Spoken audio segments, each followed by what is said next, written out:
Hello everyone, welcome to UGC Net Study IQ platform. Shimal this side, your paper 1 and paper 2 commerce faculty.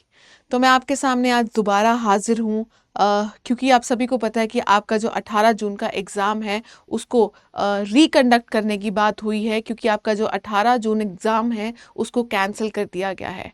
Ma'am, ये जो exam है वो कब होने वाला है हमें अभी तक कोई भी क्लैरिटी नहीं मिली है।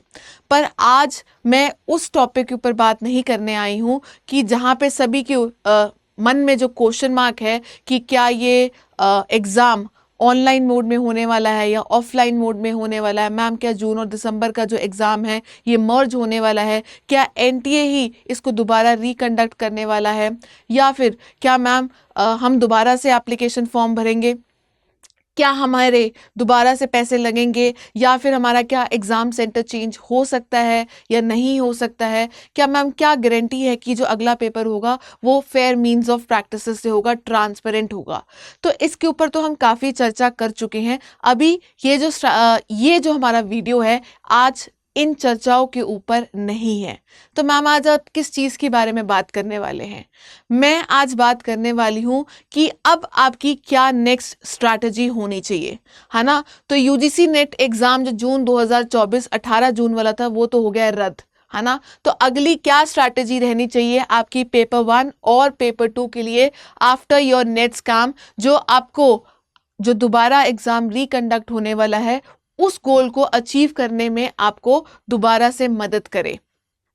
राइट, सो मेरे पास आप सभी के लिए क्या है, कुछ स्ट्रैटेजीज हैं, कुछ प्लान है। क्योंकि अब देखो, ये जो हमारा एग्जाम रद्द हुआ है अब ये हमारे हाथ में नहीं था। मैं मानती हूं कि जो भी ऑर्गेनाइजेशन थी, अगर मैं यूजीसी की बात करूं चाहे मैं गवर्नमेंट की बात करूं, उनको पहले से ही एक्शन लेना चाहिए था। अगर उनको थोड़ा सा भी हिंट था तो उनको ये एग्ज़ाम पोस्टपोन कर देना चाहिए था। पर क्योंकि उन्होंने ऐसा नहीं किया है और वो अपनी लाइव कॉन्फ्रेंस में जो मिनिस्ट्री ऑफ एजुकेशन है उनके जो जॉइंट सेक्रेटरी है गोविंद जी, उन्होंने बोला है कि हमने तो भाई प्रोएक्टिविटी से काम किया है, प्रोएक्टिवली काम किया है, हमने तो फटाफट से रिस्पॉन्ड कर दिया। अरे वो कैसा रिस्पॉन्ड करना जहाँ पे बच्चों ने पूरा मेहनत कर लिया था, एग्जाम दे दिया था, उनका जो मेंटल रिसोर्स, फाइनेंशियल रिसोर्स जो सब अब बर्बाद गया है। तो ये कैसी प्रोएक्टिविटी की आप बात कर रहे हैं, है ना? पर अब हम क्या कर सकते हैं? काफ़ी सारे टीचर्स ने एफर्ट्स भी लिए हैं, ठीक है, एनटी के अगेंस्ट उनको मेल लिख कर कि हमें इस चीज़ों के जवाब चाहिए कि इसका जिम्मेदार कौन है। पर देखो, एनटीए तो है ही एक ऐसी ऑर्गेनाइजेशन जिसके ऊपर ऑलरेडी नीट के एलिगेशंस लगे हुए हैं, वो उनका कोई जवाब नहीं दे पाई है, तो इसका भी कहाँ पे ही जवाब देने वाली है। पर चलिए, जैसे कि हमारे जो मिनिस्ट्री ऑफ एजुकेशन है, जॉइंट सेक्रेटरी गोविंद जी, उन्होंने बोला है कि इन्वेस्टिगेशन मैटर चल रहा है, सीबीआई को सौंप कर दी गई है, और जैसे ही कुछ प्रॉम्प्ट रिस्पॉन्सेज निकलते हैं, कुछ मैटर सॉल्व होता है, तो आपके साथ क्या है वो जल्दी शेयर कर दिया जाएगा। और साथ ही में उन्होंने ये भी बोला है कि हम स्टूडेंट के इंटरेस्ट को कॉम्प्रोमाइज़ नहीं करेंगे, क्योंकि हमें पता है कि आपके जो एग्ज़ाम्स है वो सेमेस्टर वाइज होते हैं। जो लोग मास्टर्स कर रहे हैं या फिर आपके जो पीएचडी एडमिशन्स होती हैं वो भी सालाना 2 बार ही होती हैं, स्प्रिंग एंड ऑटम में, तो उनको भी ध्यान में रखते हुए हर चीज़ का क्या है ध्यान रखा जाएगा, और आपका जो न्यू एग्ज़ाम डेट है उसको जल्दी से क्या है कंडक्ट करवाया जाएगा। पर मैम, ये एग्ज़ाम कब कंडक्ट होने वाला है हमें नहीं पता है। राइट, तो अगर मैं अपनी नॉलेज के हिसाब से थोड़ा सा गेस लगा पाती हूँ तो नेक्स्ट मंथ से आपकी जो पीएचडी एडमिशन्स है सेंट्रल यूनिवर्सिटीज़ में वो स्टार्ट हो जाएंगी। और इस बारी जो आपका यूजीसी नेट कैटेगरी था वो स्पेसिफिकली थर्ड कैटेगरी को भी कंट्रीब्यूट कर रहा था, जहाँ पे ये जो एग्जामिनेशन था उन बच्चों के लिए भी था जो सिर्फ पीएचडी में एडमिशन्स लेना चाहते हैं। तो अगर मैं कुल मिला के एक आइडिया लगाती हूँ तो मेरे हिसाब से या मेरी नॉलेज के हिसाब से या मेरे ओपिनियन के हिसाब से मैं बोलूँगी कि शायद से ऐसा हो सकता है कि आपका जो एग्जामिनेशन डेट है वो नेक्स्ट मंथ में हो सकता है। So this is just a guess, कोई भी ऑफिशियल स्टेटमेंट नहीं आई है, ये सिर्फ मेरा एक थ्योरी वर्क है जो मैंने किया है, ठीक है, जो मुझे लग रहा है कि अगर वो कह रहे कि हम जल्दी इसको रिकंडक्ट करवाएंगे तो वो क्या है नेक्स्ट मंथ में हो सकता है। राइट। सो अगर मैं बोलती हूँ कि ये नेक्स्ट मंथ में हो सकता है, मैम ये फर्स्ट वीक की बात नहीं कर रही हूँ, सो अगर मिड जुलाई में या एंड ऑफ जुलाई में भी होता है तो कुल मिला के हमारे पास कुछ 20 को दिन हैं, 20 to 25 या मैं बोलूँ 15 to 25 डेज हैं जिनको आप प्रॉपरली यूटिलाइज कर सकते हो, राइट। सो पर ठीक है, अब मुझे पता है कि आपको हर तरफ से, हर डिफरेंट चैनल से न्यूज़ देखने को मिल रही है कि नेट ने स्कैम किया है, एनटीए का ये स्कैम है, लाइव कॉन्फ्रेंसेस चल रही है by the ministry of education, teachers बहुत सारे एफर्ट्स ले रहे हैं कि हमारा ये जो रेजोल्यूशन है, ठीक है, हमारा ये जो प्रॉम्प्ट रिस्पॉन्स है कि हम इसमें सुधार ला सके, इसको रोक सके या इसको ठीक कर सके, तो आप सभी लोग उस चीज़ में बहुत ज़्यादा इन्वॉल्व हैं। पर मैं अब ये टाइम आ चुका है कि आप इसको थोड़ा सा ब्रेक दीजिए, है ना, क्योंकि आप जितना समय इसमें लगाएंगे उतना समय आप खो देंगे जो आप उस तैयारी में लगा सकते हैं, जो आपको एग्ज़ाम क्लियर करवाने में हेल्प कर सकता है। क्योंकि ये तो पक्का पक्का श्योर है कि आपका एग्ज़ाम होने वाला है, इसमें कोई भी चांसेस नहीं है कि एग्ज़ाम रद्द कर मतलब दोबारा नहीं होगा, तो ये तो डेफिनेटली श्योर है कि आपका एग्ज़ाम होने वाला है। तो instead of watching other videos, right, कि आप इसमें इन्वॉल्व होने, खबर रखनी इंपॉर्टेंट है, मैं ये नहीं बोल रही हूँ कि आपको नॉलेज भी नहीं होना चाहिए कि दुनिया में क्या चल रहा है, वो भी होना चाहिए, ठीक है, पर उसमें इतना घुसने की ज़रूरत नहीं है, उसमें ज़्यादा इन्वॉल्व होने की ज़रूरत नहीं है, अपने दिमाग को ख़राब करने की ज़रूरत नहीं है, ठीक है। अपना बेसिक नॉलेज रखिए कि क्या चल रहा है, क्या आपकी न्यू अपडेट्स हैं, क्या न्यू नोटिफिकेशन है, बट अब आपको इस स्ट्रैटेजी के ऊपर क्या है फोकस करना चाहिए कि आप ये जो नेक्स्ट 20 डेज हैं उसको आप कैसे यूटिलाइज कर सकते हैं, राइट। सो सबसे पहले तो मैं बोलूँगी एक दिन का ब्रेक लीजिए, ठीक है, अपने माइंड को थोड़ा सा रिलैक्स करें, इस चीज़ में कन्वर्ट करें कि जो हो चुका है उसको आप बदल नहीं सकते हैं, पर जो अब होने वाला है उसके लिए आप क्या है प्रिपेयर हो सकते हैं। तो आज का दिन, कल का दिन, इसको थोड़ा सा रिलैक्स करते हुए, माइंड को ब्रेक देते हुए, शांत करते हुए, परसों से दोबारा से क्या है इसके ऊपर फोकस करिए और अपना जो पढ़ाई करना है वो स्टार्ट कर दीजिए, ठीक है। So this is the time to restart, right. So आपको क्या करना चाहिए, अब दोबारा से क्या है रीस्टार्ट कर देना चाहिए। बहुत समय हो गया है कि आपने काफ़ी समय बर्बाद कर लिया है।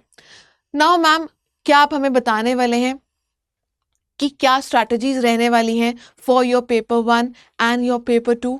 चलिए, तो मैं यहाँ पे आपके साथ कुछ हिंट्स वगैरह शेयर करने वाली हूँ, ठीक है, कि आप क्या स्ट्रैटेजीज अप्लाई कर सकते हैं अब ये आखिरी के कुछ दिनों में जब आपका जो एग्ज़ाम है वो दोबारा से रिकंडक्ट होने वाला है। सो मैं ओवरऑल अगर मैं आप कुल मिला के बात करते हैं तो मैं यहाँ पे शेयर करना चाहूँगी आपके साथ 20 डेज का प्लान। तो मैं ऐसा कुल मिला के चल रही हूँ कि जब तक आपकी चीज़ें सॉल्व होती हैं, इन्वेस्टिगेशन मैटर सॉल्व होता है, तो आपके पास कुल मिला के 20 दिन तो पक्का पक्का से होने वाले हैं। आप इन 20 डेज को बहुत अच्छे तरीके से सेग्रीगेट कर सकते हैं इन 2 वेज, राइट। इन 20 डेज को सेग्रीगेट करें अपना पेपर 1 में एंड योर पेपर 2 में, ठीक है। और आप सभी को पता है कि आपके पेपर 1 एंड पेपर 2 में 10 यूनिट्स होती हैं। यस मैम, 10 यूनिट्स यहाँ पे होती हैं और 10 ही यूनिट्स क्या है यहाँ पे होती हैं। देखिए इतना इजी है। अब क्योंकि ऐसे बहुत सारे कॉन्सेप्ट होते हैं जो आप भूल जाते हैं, तो आपने इन 10 दिन को क्या करना है, डिवाइड करना है into the various 10 units. So 10 units your 10 days. आपकी हर यूनिट को क्या है एक दिन दीजिए और एक दिन पूरा दिन लगा के क्या है उस यूनिट को क्या है अच्छे से आप रिवाइज कर सकते हैं। पेपर 2 में भी another 10 units and your 10 days, ठीक है। तो इस हिसाब से आपका जो पेपर 1 है और आपका जो पेपर 2 है 20 डेज में आप इसकी कंप्लीट रिवीजन कर सकते हैं, बिल्कुल कर सकते हैं। इसके अलावा एक और स्ट्रैटेजी है, अगर आप 10 दिन पहले पेपर 1 को देना चाहते हैं फिर 10 दिन पेपर 2 को देना चाहते हैं तो आप ऐसा भी कर सकते हैं। दूसरा प्लान, कुछ बच्चे ऐसा नहीं करते हैं, कुछ बच्चों को ऐसा लगता है कि हमें पेपर 1 और जो पेपर 2 है वो दोनों एक साथ लेकर चलना है, एक साथ प्रैक्टिस करनी है, वो उसकी बात करेंगे। तो उनके लिए भी एक प्लान है। उनके लिए क्या प्लान आता है, ठीक है, आप पेपर 1 प्लस पेपर 2 दोनों यूनिट्स क्या है उनकी प्रैक्टिस करो। कीप 2 डेज, ठीक है। टोटल पेपर 1 एंड पेपर 2 के लिए आप क्या रखें, 2 दिन रखें, ठीक है। एक दिन आप कॉन्सेप्ट की रिवीजन कर सकते हैं, दूसरे दिन क्या है, दूसरे दिन क्या है, आप एमसीक्यूज और पीवाईक्यूज को क्या है प्रैक्टिस कर सकते हैं। क्योंकि अगर आपने ये जो पेपर 1 हुआ था या पेपर 2 का एनालिसिस देखा होगा, क्या सभी ने एनालिसिस देखा है? स्टडी आईक्यू के प्लेटफॉर्म पे आपका पेपर 1 का मॉर्निंग शिफ्ट का एज वेल एज पेपर 2 का दोनों का एनालिसिस करवाया गया है with solutions and with detail explanations. दूसरा, और अगर मैं पेपर 2 की बात करूं, क्योंकि I specifically teach for the commerce subject, तो मैंने पेपर 2 कॉमर्स सब्जेक्ट का भी क्या है एनालिसिस यहाँ पे किया है। सो आपने अगर थोड़ा सा भी ध्यान दिया होगा तो काफी सारे क्वेश्चंस क्या हैं प्रीवियस ईयर से पूछे गए थे, है ना। सो अगर आपको कॉन्सेप्ट की नॉलेज है और आपने बहुत अच्छे से इन पीवाईक्यूज को प्रैक्टिस किया होगा तो आपका ये वाला एग्जाम था काफी अच्छा हुआ होगा। तो इसका मतलब ये भी है कि आपने प्रीवियस ईयर क्वेश्चंस को बिल्कुल भी छोड़ के नहीं जाना। तो अगर आपने ये गलती पहले की है, ये गलती अब आपने दोबारा नहीं करनी है। तो अपने कॉन्सेप्ट के साथ अगर आप एक यूनिट करते हैं, यहाँ पे जो मैंने बोला था कि 1 यूनिट का मतलब ये नहीं है कि आपने सिर्फ कॉन्सेप्ट ही करना है, कॉन्सेप्ट के साथ उससे रिलेटेड पीवाईक्यूज को भी प्रैक्टिस करें, ठीक है। और अगर आप ऐसा नहीं करते हैं तो मैं बोलूंगी पेपर 1 और पेपर 2 दोनों को, एक यूनिट पेपर 1 की और एक यूनिट पेपर 2 की, दोनों को एक दिन में खत्म करें या 1.5 दिन में खत्म करें, ठीक है। और बाकी का जो आपका समय बचता है उसको क्या है पीवाईक्यू स्टडी करने में या प्रैक्टिस करने में अप्लाई करें। काफी सारी चीजें अब यहाँ पे रिवीजन हो गई आपके 10-20 डेज में आपका पेपर 1 का भी पूरा सिलेबस कंप्लीट हो जाता है और इनफैक्ट पेपर 2 का भी सिलेबस क्या है कंप्लीट हो जाता है। और अगर आप किसी भी रीजन से, अगर आपको ऐसा लगता है कि हमारे पास दिन ज़्यादा बचते हैं, ठीक है ना, अगर 20 डेज के विद इन आपका एग्ज़ाम रीशेड्यूल नहीं होता है, ठीक है, रिकंडक्ट नहीं होता है, आपके पास एक्स्ट्रा 5 डेज भी हैं, तो आप उन एक्स्ट्रा डेज को, मैम एक्स्ट्रा डेज में हम क्या करेंगे, हमने तो अब रिवीजन भी कर ली।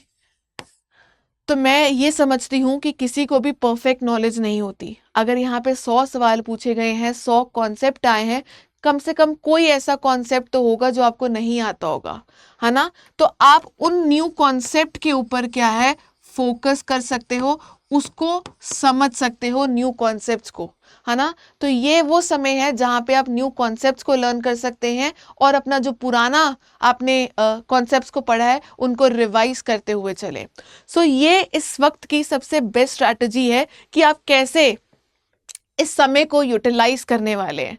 अगर आप अभी भी वो स्टूडेंट है जो वेट कर रहे हैं कि पहले हम मैम यूजीसी की तरफ से वेट करेंगे कि वो कब नोटिफिकेशन देगा, कब हमारा एग्जाम होगा, उस हिसाब से मैं पढ़ना स्टार्ट करूंगा और मैं तब तक वीडियोस ही देखता रहूंगा, ठीक है, या चिल करूंगा कि मैं ब्रेक पे हूँ, ठीक है, पता नहीं एग्जाम होना है नहीं होना, या सिर्फ उन स्टूडेंट्स का होगा जिनके सेंटर में ये चीज़ें लीक हुई हैं या एलिगेशंस लगी हैं, क्या पता हमारा ना हो, ठीक है। सो यू डोंट नो, है ना, आपको ये चीज पता ही नहीं है, कंफर्म ही नहीं है, तो आप सिर्फ सोच सोच के अपना दिमाग क्यों खराब करेंगे, राइट। आपने इस चीज को नेगेटिव तरीके से ना लेते हुए अब इस चीज को पॉजिटिव तरीके से लेना स्टार्ट कर दीजिए, है ना।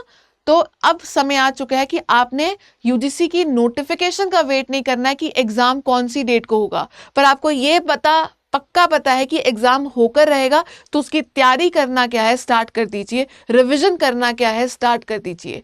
तो यही आपकी स्ट्रैटेजी है। सो जो चीज़ हो चुकी है हम उसको बदल नहीं सकते हैं, पर एग्जाम होने वाला है, हमारे प्लान्स रेडी हैं, ठीक है। आपके पहले भी मैराथन्स रखे गए थे, आपने ये देखा होगा कि मैंने आपको लॉजिकल रीजनिंग की मैराथन करवाई, मैंने आपको पीपल डेवलपमेंट एनवायरनमेंट की मैराथन करवाई, मैंने आपको कम्युनिकेशन की मैराथन करवाई, मैंने आपको महा मैराथन में टीचिंग एप्टीट्यूड की आपके कॉन्सेप्ट्स क्लियर करवाए, रिसर्च एप्टीट्यूड के मैंने एमसीक्यूज के थ्रू आपके कॉन्सेप्ट रिवाइज करवाए, और मेजॉरिटी ऑफ द क्वेश्चंस आपके उन मैराथन्स में से आए हैं, राइट। तो अगर किसी ने भी वो 18 जून का एग्जाम देने से पहले वो मैराथन्स देखी थी ना, तो उनका एग्जाम बहुत अच्छा गया है। पर इसका मतलब ये नहीं है कि मैं वो मैराथन्स में दोबारा कंडक्ट नहीं करने वाली, या मैं आपके जो कॉन्सेप्ट है वो दोबारा क्लियर नहीं करवाने वाली। हम दोबारा से वो सेशंस लेकर आएंगे, दोबारा से आपको कॉन्सेप्ट्स रिवाइज करवाएंगे, हम उन कॉन्सेप्ट्स को भी कवर करेंगे कि जिनसे आपको क्वेश्चन नहीं आए, क्योंकि अब एनटीए के ऊपर भी क्या है, प्रेशर पड़ गया है, क्योंकि उसके ऊपर एलिगेशंस रखे गए हैं, है ना, कि आपकी इंटेग्रिटी के ऊपर थोड़ा सा इशू आ गया है, कि आपका पेपर अच्छा नहीं था, रिपीटेड क्वेश्चंस पूछे गए हैं, level of the examination is very easy to moderate का लेवल का था, राइट। सो उनकी ट्रांसपेरेंसी के ऊपर अफेक्ट हुआ है, तो अब वो थोड़ा सा क्या होगा, उसके ऊपर भी डंडा होगा। तो हमें नहीं पता है कि हमारा जो नेक्स्ट एग्जाम होने वाला है उसका क्या लेवल रहने वाला है। So we have to be prepared in advance, है ना। हमें ये एडवांस में प्रिपेयर होना पड़ेगा कि अगर तो इसी टाइप का लेवल आता है तब भी हमारे लिए अच्छा है, पर अगर इससे थोड़ा सा डिफिकल्ट लेवल आता है, जैसे कि जून या दिसंबर एग्जाम में आया था, तो हमें उसके लिए भी प्रिपेयर्ड रहना पड़ेगा। तो हमें वो टॉपिक्स भी इस टाइम पे कवर करने हैं जो हमने पहले छोड़ दिए थे। Fine. So mode of examination आपका क्या रहने वाला है, ऑनलाइन या ऑफलाइन। अब इसमें बहस करने की कोई बात नहीं है। अगर ऑफलाइन भी होता है तो आपको एक फुल फ्लेज प्रैक्टिस सेशन मिल चुका है, एग्जाम में आप कैसे बैठने वाले हो, कैसे आपने गलतियां जो की है उसको दोबारा नहीं रिपीट करना है, और क्या प्रेशर रहने वाला है, और कैसे आप अपने टाइम को सेव कर सकते हो वाइल फिलिंग दी OMR शीट्स। और अगर आप ऑनलाइन स्टूडेंट ज़्यादा प्रेफर करते हो, अगर दोबारा से, क्योंकि एनटी के ऊपर एलिगेशन लगे थे कि क्यों वो ऑनलाइन से ऑफलाइन में शिफ्ट हो गया है, ठीक है, तो मिनिस्ट्री ऑफ एजुकेशन जो जॉइंट सेक्रेटरी, उन्होंने तो बोला कि हम उनका जो एक्सपीरियंस है उसको और ज़्यादा इम्प्रूव करना चाहते थे, इस वजह से हम उसको ऑफलाइन में लेकर गए। तो अगर ऐसा ही था तो वो पहले भी तो अनाउंस कर सकते थे। एट द लास्ट मोमेंट की उन्होंने अनाउंस किया कि आपका जो एग्जाम है वो अब ऑनलाइन नहीं ऑफलाइन होगा, राइट। सो ये बहुत सारे क्वेश्चंस हैं जो हमारे माइंड में चल रहे हैं, पर इसको साइड पे रखते हुए, है ना, हमने किसके ऊपर फोकस करना है, अपनी रिवीजन के ऊपर, अपने कॉन्सेप्ट्स के ऊपर, अपने PYQs के ऊपर।